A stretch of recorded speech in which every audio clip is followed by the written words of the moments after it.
ડભોઈ તાલુકાના નડા ગામે આયુર્વેદિક ઔષધિ કેન્દ્ર, નવીન સ્મશાન ગૃહ, સ્મશાનમાં પેવર બ્લોક, સ્મશાન જવા આરસીસી રોડ, આંગણવાડી કમ્પાઉન્ડ વોલનું ધારાસભ્ય શૈલેષ મહેતાના હસ્તે ખાતમુહૂર્ત કરવામાં આવ્યું હતું।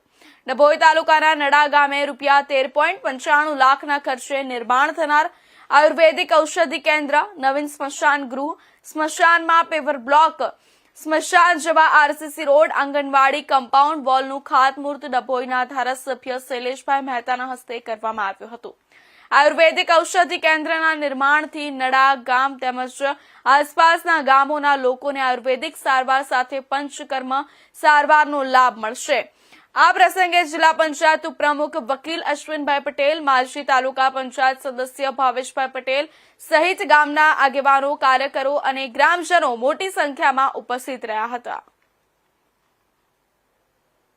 નાણાં પંચ અને સ્ટેમ્પ ડ્યુટીની ગ્રાન્ટમાંથી આજે 14 લાખના ખર્ચે અહીંયા આયુર્વેદિક દવાખાનાનો ખાતમુહૂર્ત એટલે કે ભૂમિપૂજન કરવામાં આવ્યું છે।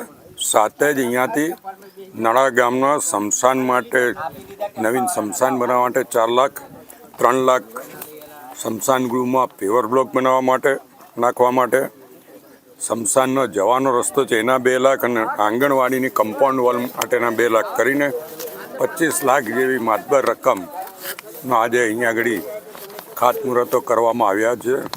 નડા ગામના તમામ લોકોને અભિનંદન આપું છું, શુભેચ્છા આપું છું। ઘણા વખતથી આ લોકોની માંગણી હતી અને અહીંયા તો જૂનું આયુર્વેદિક દવાખાનું 20 બેડનું હતું, ફરીવાર 20 બેડનું હોસ્પિટલ અહીંયા આગળ આયુર્વેદિક થાય એના માટે સરકારમાં રજૂઆત કરીને બીજા ફંડની પણ વ્યવસ્થા કરવામાં આવશે।